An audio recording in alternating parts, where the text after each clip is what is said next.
conference or some when we have to deal with science, guess who gets the baton? It's absolutely appropriate that our own Dr. John DeMassa gets the baton. And here are some questions that he'd like to have us think about. Has science made religion or faith irrelevant? To some, it would seem so. The advance of genetics, the marvel of modern electronics, communications, space explorations, and fundamental discovery seems to have pushed back the old-time religion. Yet the concern may reach too far. It may not yet be time to abandon our churches and the faith. Why is that? Well, Dr. John DeMassa, our next speaker, will explore this question and related concerns. His background is well suited to take up the discussion of science and faith. And let me just briefly, John DeMassa has a Bachelor of Science in Mathematics and Chemistry. He went on to get a Ph.D. in organic chemistry. And that's where John works full-time in that field. He, not content with that, and with the Lord's calling, he went on to pursue a Master's of Arts in Biblical Studies and a Master of Divinity at Luther Rice University and Liberty University. So John works, as I mentioned, full-time developing plastics additives and has multiple U.S. patents and global patents.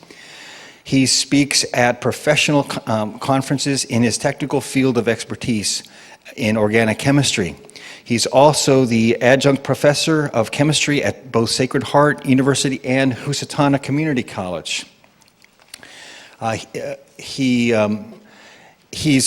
the key founder of the New England School of Theology. This is part of really the vision that he birthed. John lives in Fairfield with his wife, Grace. Grace is right back there. Hello, Grace. And with his wife, Grace, and their daughter, Luca. And let's see, and I just learned this, John. Next year, you're going to be hosting a radio program in Christian apologetics. Is that right? It's developing, okay? But when John gets a vision, it happens. So, without that, would you join me in welcoming Dr. John DeMassa?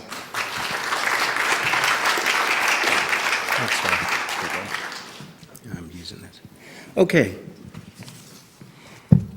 There are some advantages with coming after previous speakers, because all of the wisdom has sort of been dispensed and is out on the table. And much wisdom is now out on the table. Things dealing with advertising and how we may well be told what to believe. Things dealing with philosophy, if you like, different worldviews, perhaps even demographics of people and how they come to think about certain things. All of these things taken together have quite an impact on how we view the truth. But I would say that one thing that is a bit like the 800-pound gorilla in the room that we perhaps sometimes overlook or see around because it's been around so long, and that would be science. Science has a history in the West. Not that I'm going to get into it. We wouldn't have the time to do that in light of what I'd like to cover today. But science is one of these fields of studies that it weighs in on so much. And so none of us would deny that, in fact, science is truth. If not theoretically you believe it, you sure believe it practically.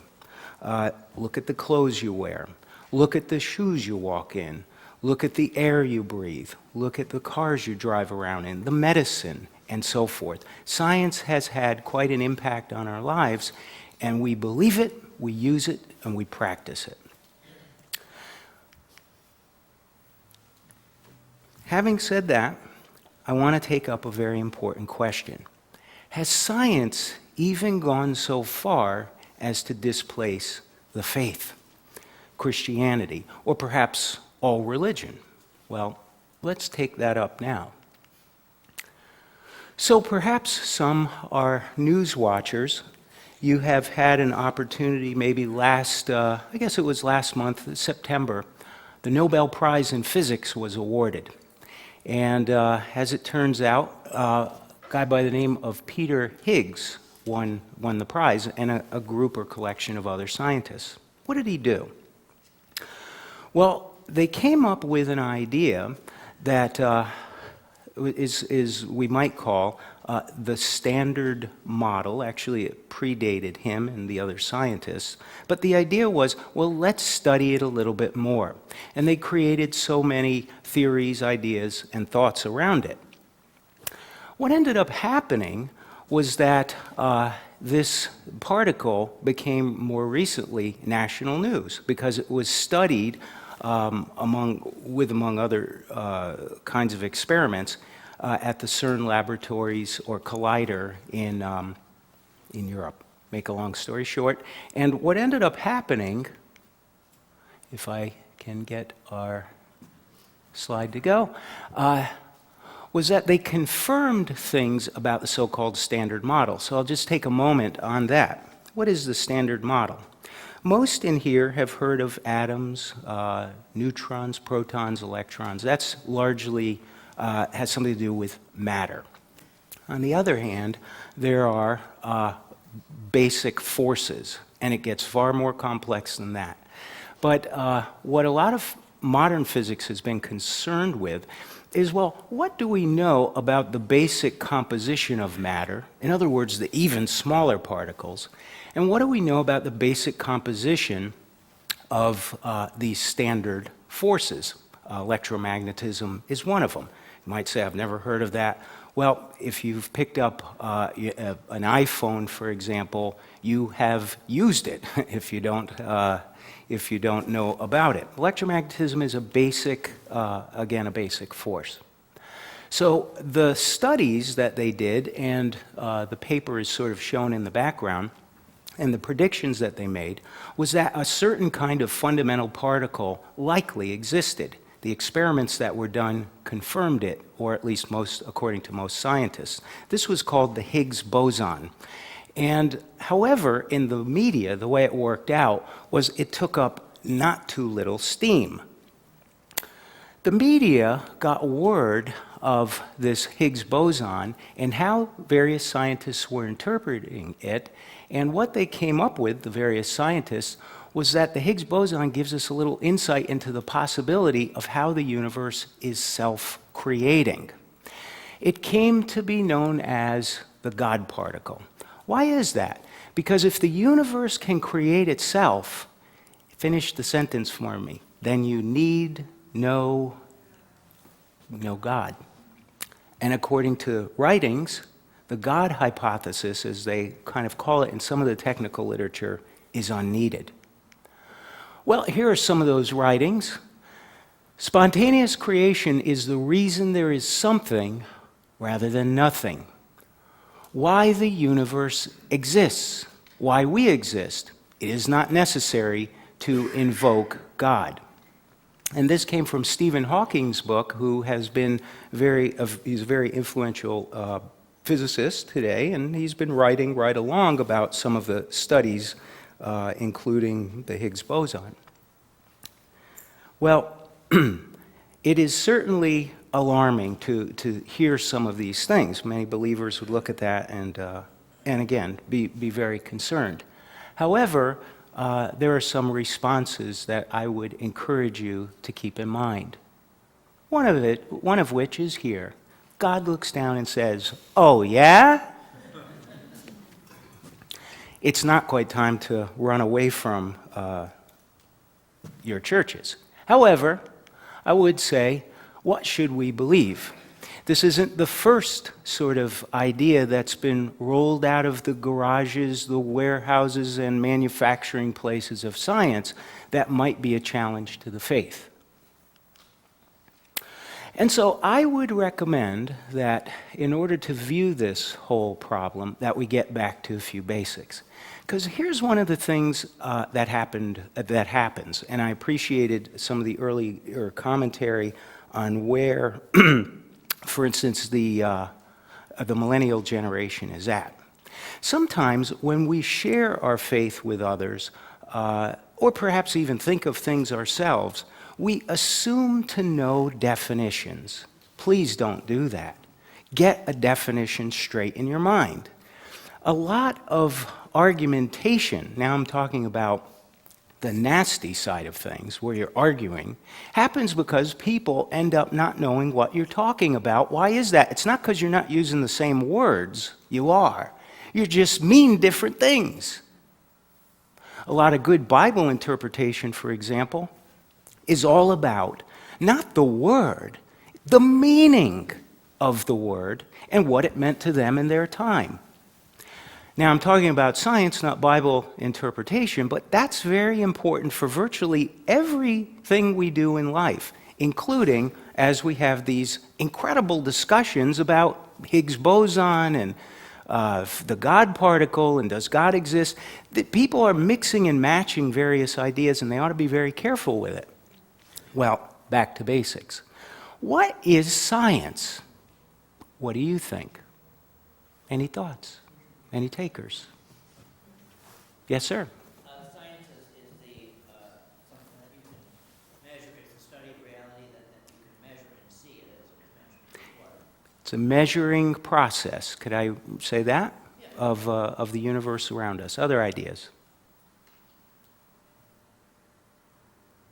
Science is, what's that? Search for the truth. Search for the truth. Okay. Anything else? What was that? It's a process. Well, all good thoughts. So I will offer a definition. Science, first of all, the word itself comes from the Latin, and it means knowledge. And it's a systematic enterprise. So that kind of came out of our few takers who had some thoughts. It's a methodology, a process, and it builds and organizes knowledge, such as chemistry, biology, physics, psychology perhaps, and other areas, in the form of testable, and this is key, explanations and predictions about the universe. That's a very big idea. Because if something isn't testable, if you can't really make any predictions with the theories that are proposed, which is basically an explanation, then chances are you're not really doing science. Somebody would come along and dismiss the existence of God with science, but may I say, very simple response is, I thought God was outside of the universe. According to this definition, science can only speak to things within the universe. You see, are there some potential areas where there can be disagreement? There are, but please get back to definitions. You'll find it to be very useful. So ultimately, science is getting into things that are testable. So I teach a little chemistry, and what I do with my students is I say, you know what, gas, we all know what gas is, right? We have different experiences with gas, but scientists, chemists can, yes, so scientists or chemists can measure this stuff, and it took up a lot of time during the last couple of 100 years. They produced many equations such as the ideal gas equation. I know it so well, PV equals nRT. It used to chase me around at night when I was taking this stuff in college. Pressure times volume is equal to, let me say, roughly mass times a constant times temperature. Okay. End of chemistry. But the point is now I can say things about gas, strangely enough, that's really quite intelligent, and I can measure its volume, I could say something about its pressure, I could say something about how much is there and all of these good things. That's science. Why? Because we have an explanation about gas, and we can make predictions about its behavior. Well, that's all within the universe, over and out. Now, many people don't quite look at things that way. Like a stack of cards, they like to take different ideas, shuffle them together, and come out with what they believe to be a winning hand. Well, I would say that, again, keep in mind that science is a particular kind of study that is very heavily methodologically involved. There are a lot of things to do, and the explanations offered will have something to do with this universe. Okay. Does science have limits? Because that's sometimes often forgotten. There is a way of looking at things, we might call it scientism. Scientism. It's the belief that science can answer everything. Let's assume just for a moment that it might one day answer everything, but that most certainly isn't the state of the art of science today. Let me give you a few questions to just test out what I said. So what is the purpose of the universe? Well, here's another question. Why is the universe rational and understandable? What a simple question that is. Why is there something rather than nothing? As the famous philosopher, mathematician Leibniz, one of the inventors of calculus, said, why do we have anything here at all? Why is the universe this way and not that way? Why do I look this way and not like a green blob with a mouth moving? If a scientist is honest, here's what they'll say. Science has no to few answers. I want to leave a little wiggle room because maybe somebody's got an answer out there. I haven't read it or heard it. Science, in other words, has limit questions. That's what I want to impress upon you. It's not all-knowing. Well, this idea is not new. Many, I would say, very astute thinkers in the field of science have recognized it. And here's one. His name is E.T. Bell. He was a mathematician in the 20th century. And he said this, science makes no pretension. It's not pretending, if you like, to eternal truth or absolute truth. It doesn't really speak to that stuff.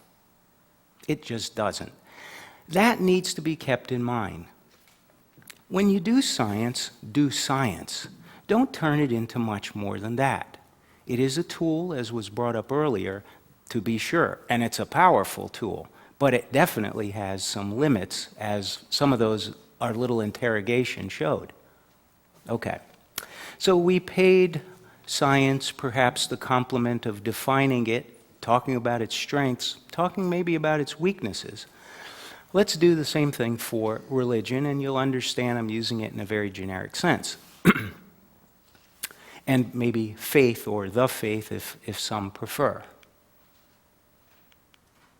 So religion is an organized collection of beliefs, cultural systems, and worldviews that relate humanity to an order of existence. What do I mean by that? It's sort of a bunch of, that's a long definition. Well, religion is an organized collection of beliefs. You might have noticed on the back of the chairs that you're sitting, there's a Bible there. We get our beliefs from it. It is objective. I don't say that Jesus is Lord on my own authority or my own even knowledge. I know it because that's what it says in that set of propositions. Just like somebody might call God Allah, sitting somewhere on the other side of the world. They get it from a certain text that is held, the Quran, that is held in high regard among Muslims.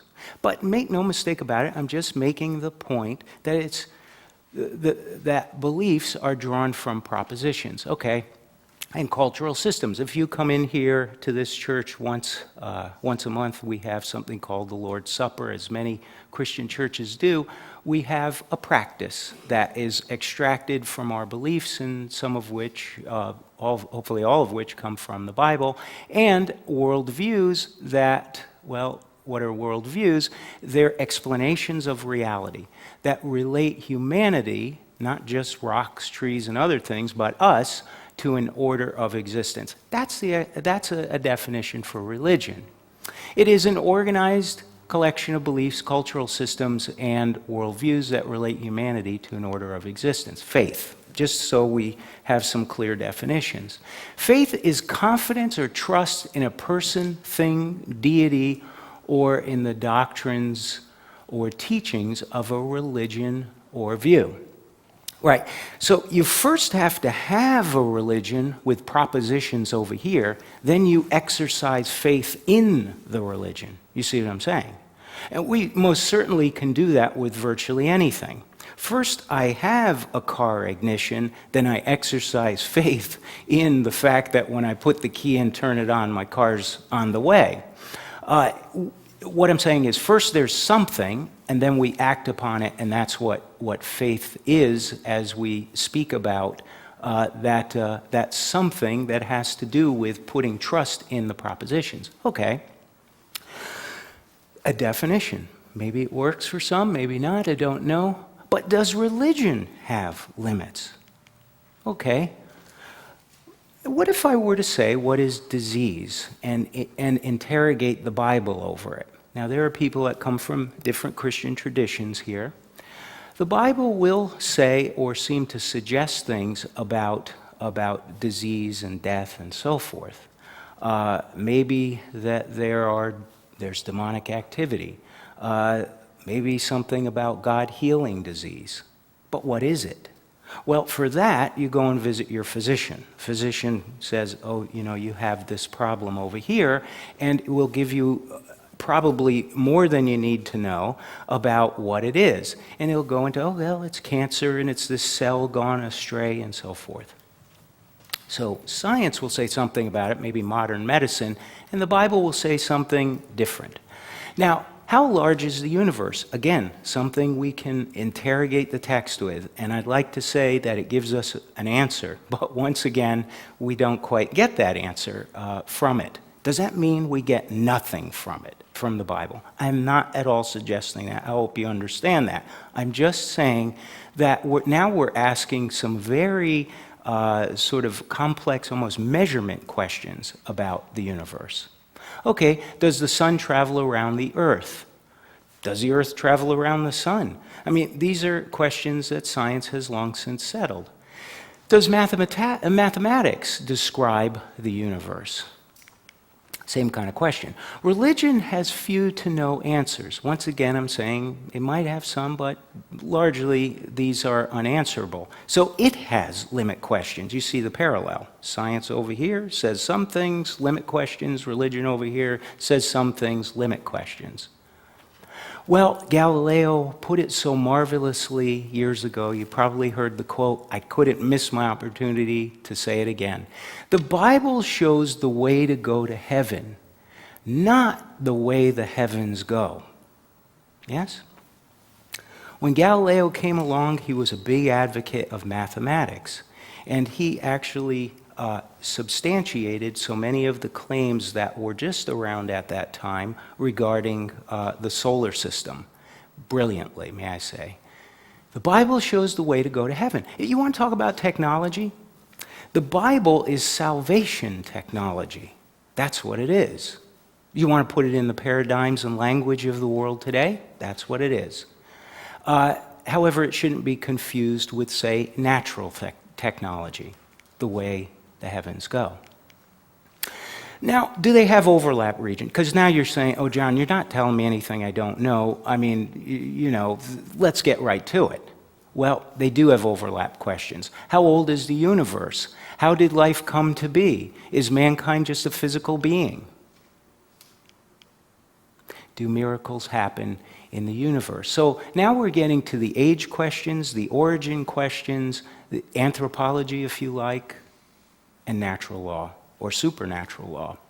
All of these things are what we might call overlap questions. Let me give you a picture, perhaps you like pictures. So think of religious truth as being a large bubble of ideas and thoughts drawn from the Bible. Think of science as being a large bubble of thought and concepts and ideas, but the two do overlap. There is absolutely no question of that. And it creates what's called the overlap problem. At least that's one thing you might call it. And here's the thing. Some scientific propositions differ with some biblical teachings. What that means is not all biblical propositions differ with all scientific teachings, or vice versa. You get what I'm saying there. Is the earth and universe ancient according to some ways of interpreting the Bible? There's a view. What about, is life the product of undirected forces and materials? Once again, science and the Bible have a view. Is mankind an accident of nature? Okay, they're all very important questions, and we want to have a conference on that because there are a lot of things to pull out and nuances to study. And so I will ask you politely, don't unwrap this till next year. Because what we need to do is look at biblical hermeneutics. How do you study the Bible? How do you interpret the Bible? The science of interpretation. We need to look at some very popular views today. Young earth creationism, old earth creationism. We'll have a shootout and we'll have some, well, maybe I shouldn't have said shootout. But we will have a discussion on these various views. We report it, you decide. So it's kind of the idea that the overlap problem, it is a problem, but let's spend some time looking at it. My last part of the talk. So how should science and religion relate then if they're both true? Well, there are four models, four basic ideas that people propose. One is called the conflict model, the second the independence model, the third is the fusion model, and the last one is complementarity. Okay, I like pictures. Let's do some pictures. The conflict model might be depicted this way. So science is in one bubble of thought and propositions and so forth. Religion is in the other bubble. And in the conflict model, you've heard of Richard Dawkins, and there are many others, perhaps Stephen Hawking. They don't think the two can get along in the same universe. It's a constant warfare between them. They're both offering very different worldview ideas according to the way these thinkers evaluate the problem. They'll never get along. Problem is, many scientists can be Christians on Sunday and the rest of the week. The warfare model is popular among many, but it's not the only one, and there's a good likelihood it's quite wrong. The independence model. This one says they're like two spouses that live in the same house and they don't talk. In this case, they have nothing to say to each other. There's no overlap, there's no discussion, there's no problem. Here's the problem with that. The overlap questions. They both say something. Should we ignore it? The independence model is therefore, it's theoretically interesting, it might not be workable. The fusion model, this one I probably like least of all. What it does is it takes a little science, it takes a little, say, something from the Bible, and it makes a big omelet. Oh, let's chop it up and throw this in there and throw that in there. Now, it makes everybody happy. Of course, the problem we run into is it's about as messy as you can get. So, for example, somebody reads Genesis, and again, Unwrapped 2014, somebody reads Genesis and they say, oh, a day is 1 billion years. I don't know if Moses meant that. I think he meant a day. But that's a discussion to have. But what the person has done is they've grabbed an idea that perhaps comes out of modern day science, and they have incorporated into the Bible according to their interpretation. The two get along quite well. Blurred distinction, and it becomes something of an issue. The last model is what I would call the dialogue model. Excuse me. The dialogue model says the two of these fields or houses of thought are in the same universe. Get used to it. Let's see what they're saying. It respects both areas. Okay. So let's look at this dialogue model. The fancy name is complementarity. Science and religion are addressing the same reality from different perspectives. That's sort of the idea here. And they're providing what we might call complementary views or a balancing of opposite views. Here are examples of complementary things, and we're all aware of these things. Angles, genders, colors, light, dark, you fill in the blank. There are many complementary things.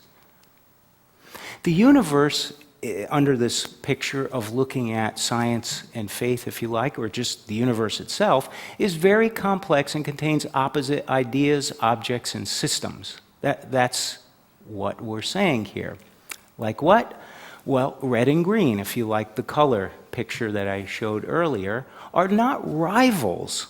They're just simply complementary. They're here. They're not fighting with each other. It's not red or green.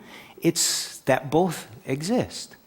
Male and female aren't, well, maybe sometimes they're rivals, but you get the idea. Both exist in our universe. They're complementary. Light and darkness, not rival, but complementary. Where did the idea come from? It came from a physicist called Niels Bohr, who lived during the last century, came up with the model of the atom. And here's what he observed, and there's a whole lot of science behind this one. Light has two truths about it. It is wave-like in its behavior, and it is particle-like in its behavior. He said, you really don't get an accurate picture of light unless you use both definitions to describe it. And by the way, they're opposite definitions. A baseball is not like a wave of water, is it? But yet, in order to understand light, you have to accept both pictures of what light is. Quite strange, I will give you that. But nevertheless, you need them both. Hold on to both. Then you know what light is. Okay.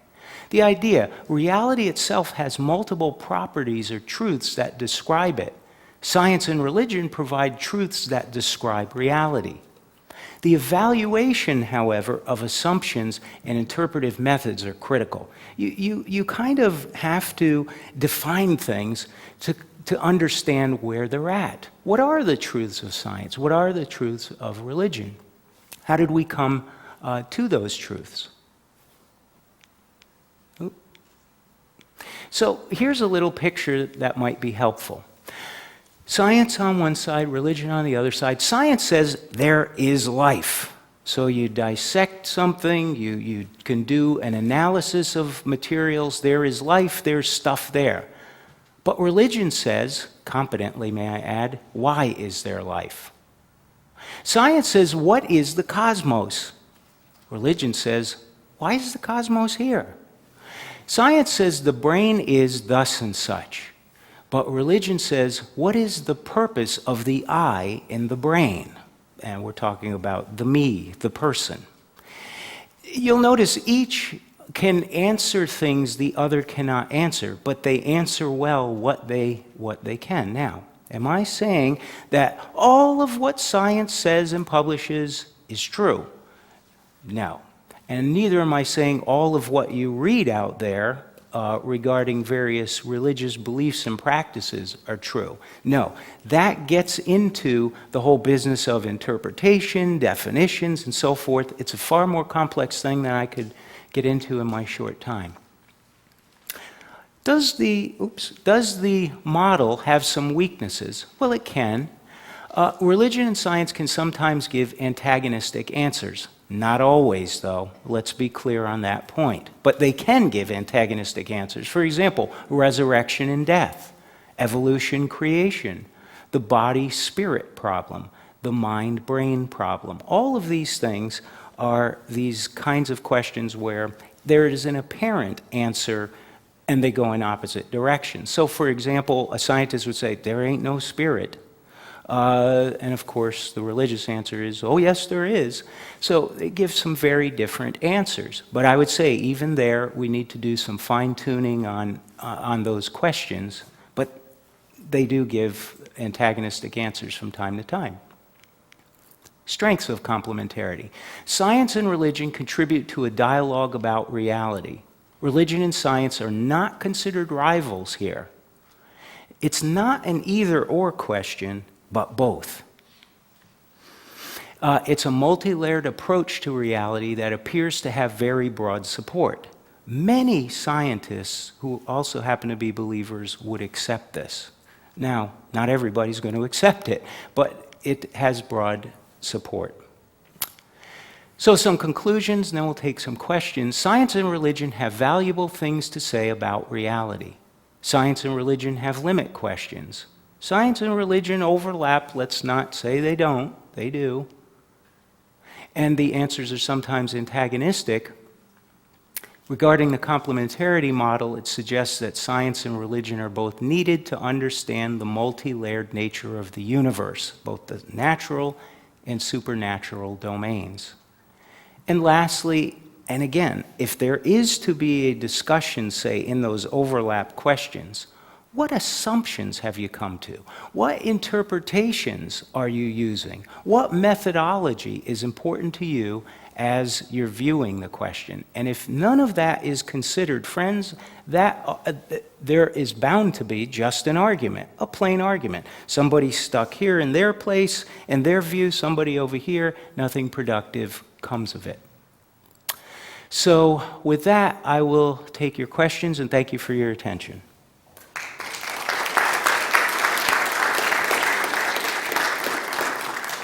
Yes, sir.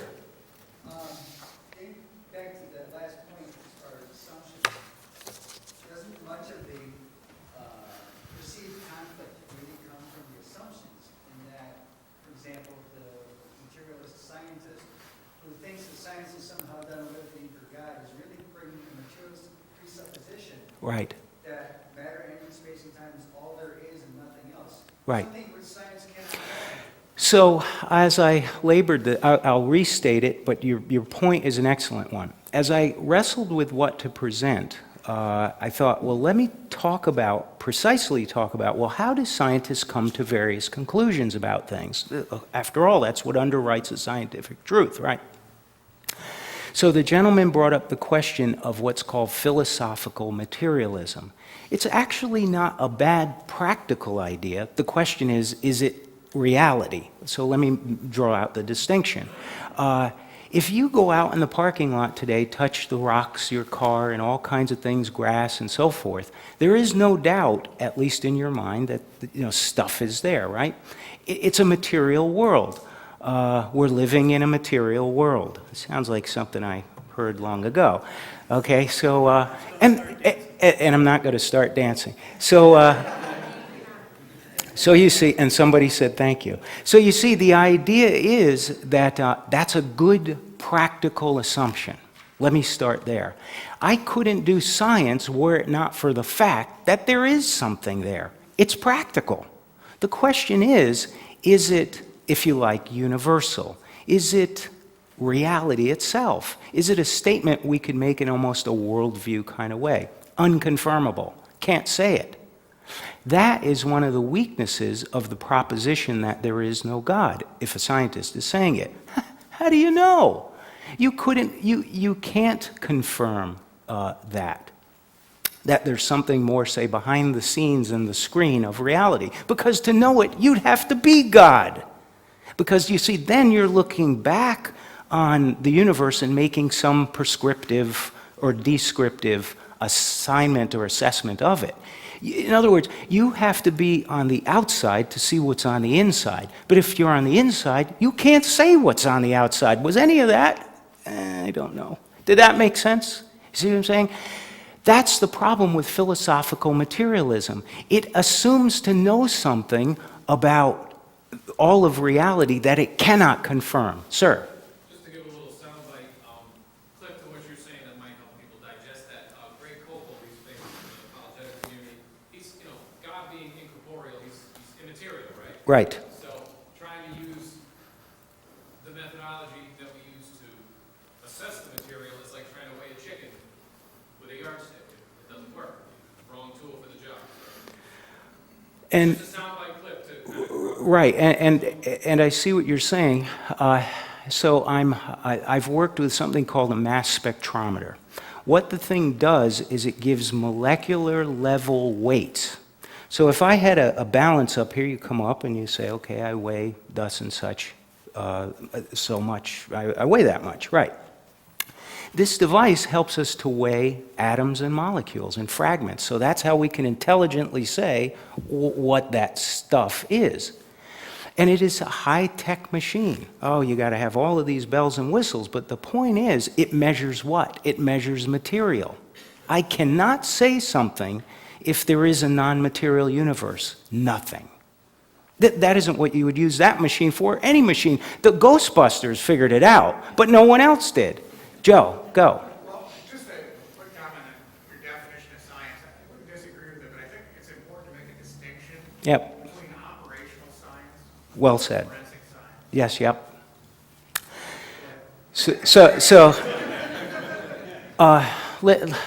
Okay, so operational science, and let me say historic science, you think that's a fair definition for it?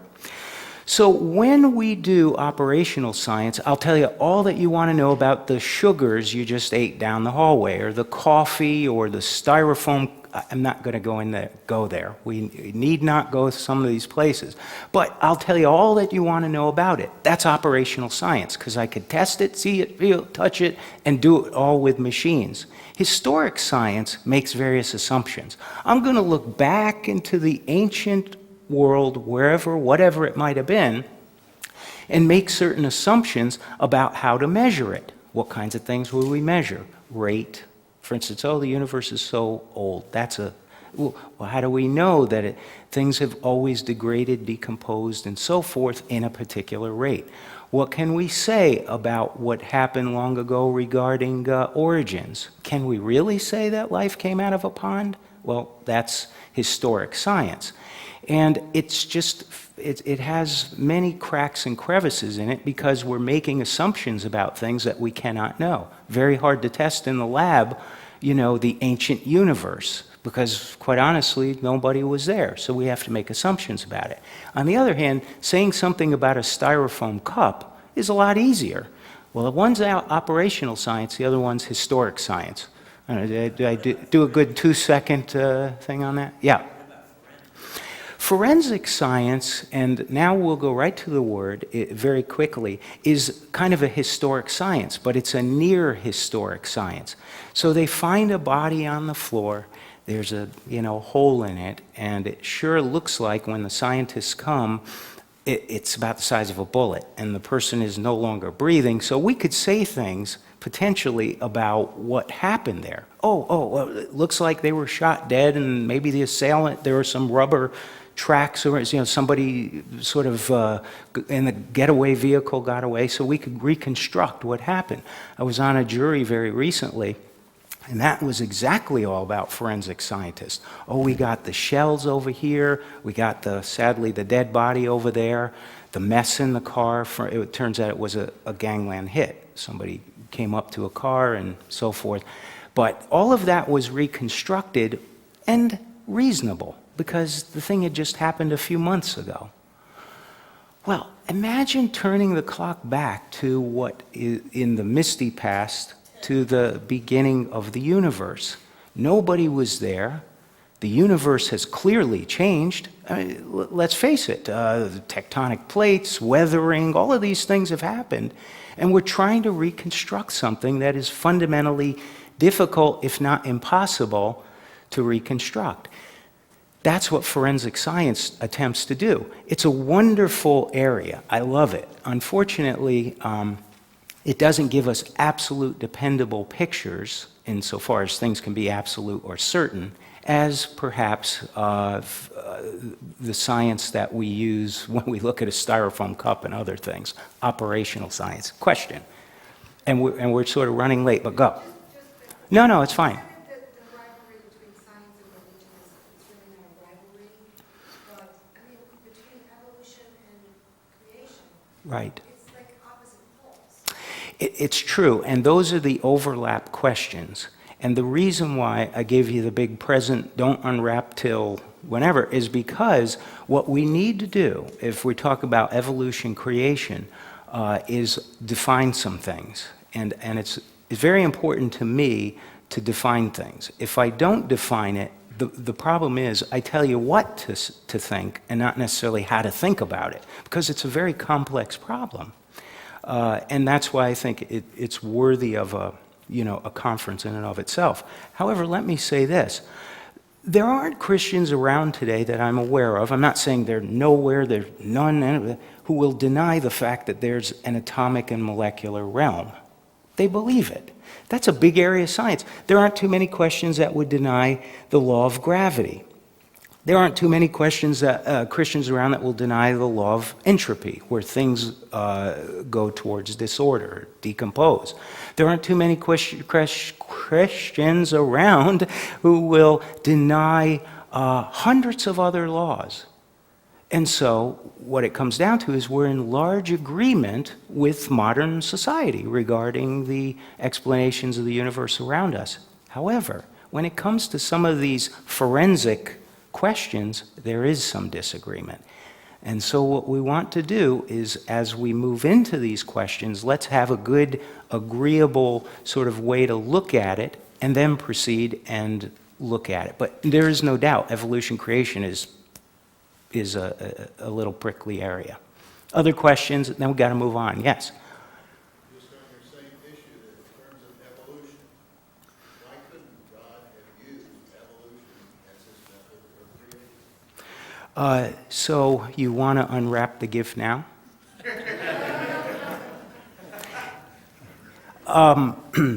So, of course he could have. And according to some, he did. But once again, what are your assumptions? And we're going to need to look at that. How do you view the Bible and the biblical the narrative, the creation narrative? How do you view it? And we need to handle all of that, I would say, in a way that we give enough time to it. But of course, philosophically, you could say such a thing. The question is, does that sort of match up with the biblical testimony? And again, how are you reading the biblical testimony? Other questions? Okay, so I'm sorry. Apologies. Yes, sir. In your talk, you had a quote from Hawking in there, which if I understood correctly, you seem to be saying that spontaneous combustion is possible, that you create something out of nothing. Right. Is that right?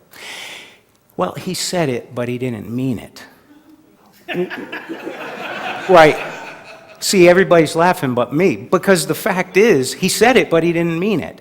He's not saying it's nothing. What he's really saying is that the Higgs boson was the something there, but it's nothing because it's not matter. There you go. There was something there, but so the nothingness, if you like, is that there was no matter. There was this Higgs boson particle. It tumbles almost like the way a snowball might down, and this is the high frontier theory, but it tumbles through the ether, like a snowball tumbles down the hill and accumulates mass, so also the Higgs boson is capable of tumbling through the ethereal universe and becoming mass. That's the mass-energy exchange. At least that's some of the thinking behind it. So did nothing become something? No, there was always something there. It's just the energy converted to the mass by way of the Higgs boson particle. There. Any other questions? Okay, so friends, sorry, we have to move along. I'd like to introduce our next speaker. The biblical prophets stand over Western civilization like prominent stars in the night sky that guide sailors home. Every philosopher, king, general, scientist, or field hand or day laborer has been exposed to their teaching, even if only in proverbial form. Who in the West can honestly admit that they have not heard the refrain, "Do unto others," right? Or "Judge not, lest ye be judged," or "Pull the plank out of your own eye," one of my favorite ones, "before the speck out of your brother's." Of course, the Ten Commandments are etched in our public buildings throughout the world. It is without doubt that the Bible's impact on the West is great. If there is any unshakable truth that speaks to the joy of a baby's birth, the loneliness and heartache and pain and loss of a spouse, the triumph of intellect peering back onto the blue marble we call Earth, or the purpose of an untouchable abandoned in the streets of India, it is surely the wisdom, it is surely the hope, and is surely the future that is found in the biblical prophets. But how might they speak to us, a culture in crisis? Ray Pennoyer will address these questions and many more. And he'll draw lessons from the way the biblical prophets and Jesus communicated truth to the culture. These lessons are very current and very helpful strategies to navigate the seas of culture, if not a world that is lost. Ray is very well prepared to do this and crack open the book of wisdom. His humble spirit, to be sure, instructs, but his scholarship shows that he has learned from some of the best minds. Ray has a B.S. from Fairfield University with a minor in religion and master's in divinity from Gordon Conwell Theological Seminary and a Ph.D. from the Johns Hopkins University. His experience: he's an instructor of religion and theology and ethics at Albertus Magnus, instructor of religion at Sacred Heart University, and instructor of theology. Where do you find time for all this? An instructor of theology at the New England School of Theology. Ray is a board member and co-founder of the New England School of Theology. He and his family attend Walnut Hill Community Church, Waterbury campus. Please join me in welcoming Dr. Ray Pennoyer as he discusses whoever has ears to hear, let them hear. Strategies from the biblical prophets for communicating truth to a culture in crisis.